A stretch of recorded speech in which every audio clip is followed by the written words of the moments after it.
Sunday is ফান্ডে। হ্যাঁ everyone, good morning. Deepu's ব্লগে আপনাদের সবাইকে ওয়েলকাম।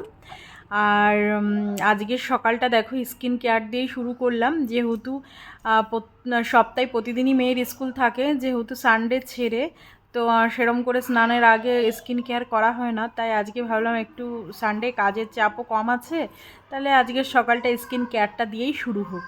তাই দেখো আমি এখানে স্কিন কেয়ার করতে বসে গেছি। কিছুই না, স্কিন কেয়ার একটু ফেসিয়াল করে নিচ্ছিলাম, যেহেতু 2-3 মাস হয়ে গেছে মুখে কিছুই পড়েনি, তাই ভাবলাম একটু ফেসিয়াল করে নিই।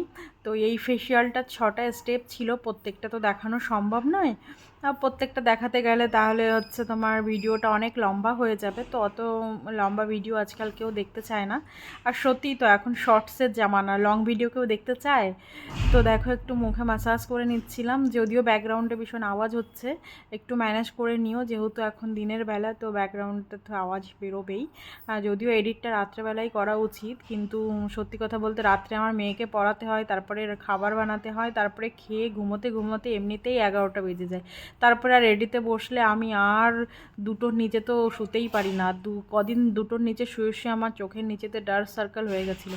আর দেখো ফেসিয়াল করতে করতে আমার এইদিকে রুমালে বেঁধে আমার নাকেরটাটাই খুলে পড়ে গেছিলো, ভাগ্যিস পেয়েছি। আর এই ফেসিয়ালটা ইনস্ট্যান্ট গ্লো দেয়, দেখো কি সুন্দর গ্লো দিয়েছে না মুখটা, ইনস্ট্যান্ট গ্লো দেয়। এই ফেসিয়ালটা হচ্ছে তোমার বাইনের কোনো একটা ফেসিয়াল, নামটা এখন আপাতত মনে পড়ছে না, কিন্তু বাইনেরই এটা।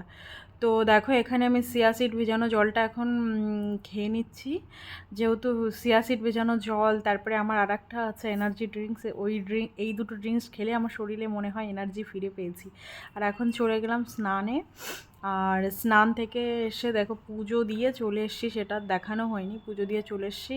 স্নানের পরে যেটা আর কি স্কিনে সবাই করে সেটাই, এটাও একটা স্কিন কেয়ার। তো একটুখানি টোনার, একটু সিরাম, একটু সানস্ক্রিম আর একটু ডে ক্রিম। আর যদিও আমার মেয়ে পেছন দিয়ে এসে কিছু কিছু বলে যাচ্ছিলো, তো আমার সঠিক এখন মনে পড়ছে না কি বলেছিল, আমিও ওকে বলেছিলাম। যাই হোক, তো দেখো একটু ডে ক্রিমও লাগিয়ে নিচ্ছে এখন, আর একটু ঠোঁটে ব্যাস ভ্যাসলিন।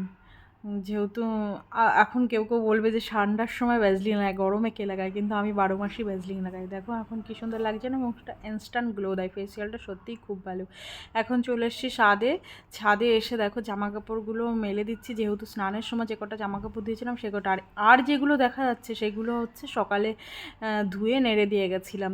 যেহেতু আজকে একটু বৃষ্টি নেই কিন্তু রোদও ওঠেনি, হাওয়া চলছে, তাই ভাবলাম সকাল সকাল ধুয়ে দিই, কিছু শুকিয়েছে কিছু শুকায়নি। তো এখন সেইগুলোই নেড়ে দিচ্ছি, আর নিচের থেকে কেউ আমাকে ডাকছিল বোধহয়, সেটাই দেখতে গেছিলাম। আর এদিকে দেখো ডিম খিচুড়ি বানিয়েছি, একটু পাঁপড়, সঙ্গে ঘি আর কাঁচা লঙ্কা, ব্যাস আর কিছুই না। আর বাঙালিদের চামচ দিয়ে হয় না, বাঙালিদের হাতেরই দরকার হয়, যতই যা হোক না কেন, হাত ছাড়া ভাত খেয়ে মনে হয় না পেট ভরে, আমার তো মনে হয় না, যেহেতু চামচে ভাত খেলে পেটই ভরতে চায় না। আর এখন একটু খেয়ে নিচ্ছি খিচুড়ি কাঁচা লঙ্কা। ঘড়ির কাঁটা এখন 7টা মানেই সন্ধ্যা। তো এখন একটু টিফিন করতে চলে এসেছি, যেহেতু মেয়েকে পড়াতে বসবো, তো ও বলছে একটু খিদে পেয়েছে মা কিছু বানাও। তো বানালাম একটুখানি ছানা আর সিমই দুটো মিলিয়ে হালুয়া, আর একটু ধনেপাতার পকোড়া। আর এদিকে মেয়ে খাচ্ছে। আমার ভিডিওটা আজকের মতন এই পর্যন্ত। ভালো লাগলে লাইক কমেন্ট শেয়ার করবেন, চ্যানেলটি সাবস্ক্রাইব করে পাশে থাকবেন। আজকের মতো টাটা।